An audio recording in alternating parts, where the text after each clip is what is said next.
Yes, GarageBand does have wind instruments hidden here in the deep dark recesses of the other category. We have flute, clarinet, oboe, bassoon, French horn, and brass ensemble. And in this video, I'm going to show you all about them. Let's go. To add a wind instrument here in GarageBand, first go to keyboard and then tap on more sounds. Now make sure that you're in the first menu, you're not in something like Alchemy Synth. Go back to main categories and then scroll down and tap on other.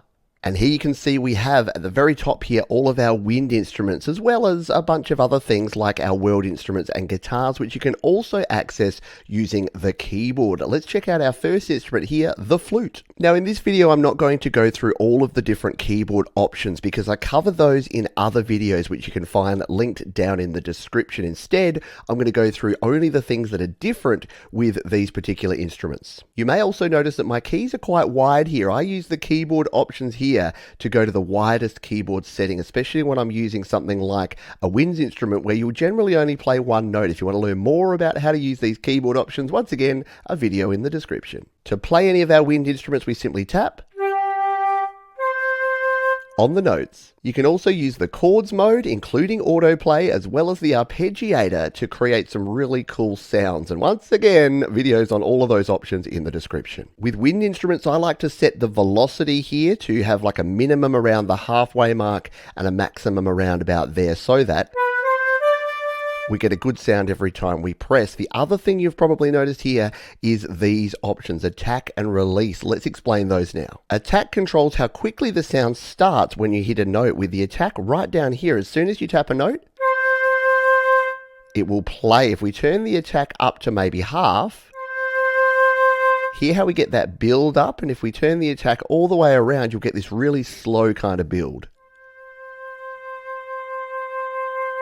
which can be good for sort of atmospheric sounds. Release is the opposite. This is how quickly the note stops when you release the key. So with the release at the very lowest setting, if we tap, the second we let go of that note, it will release. Again, with a middling kind of release, you're going to get something like this.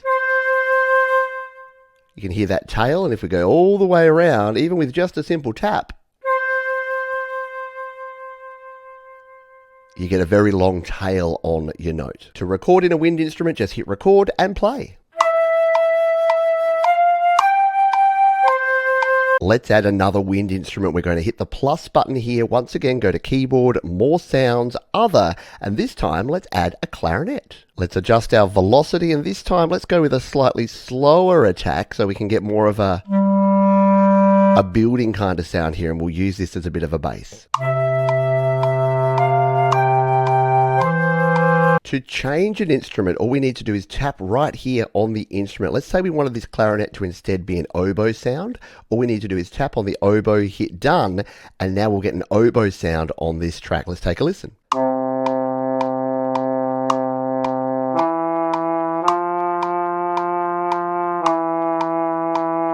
Let's add another instrument, hit the plus button. Again, more sounds, other, and this time we'll go with the bassoon. This one has a pretty cool sound, and we can use this for our low down bass sounds.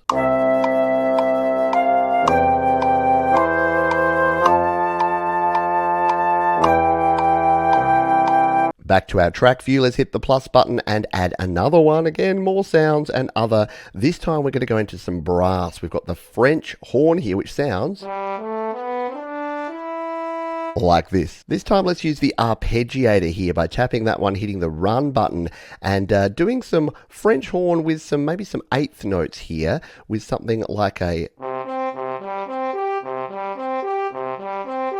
Let's see if this works.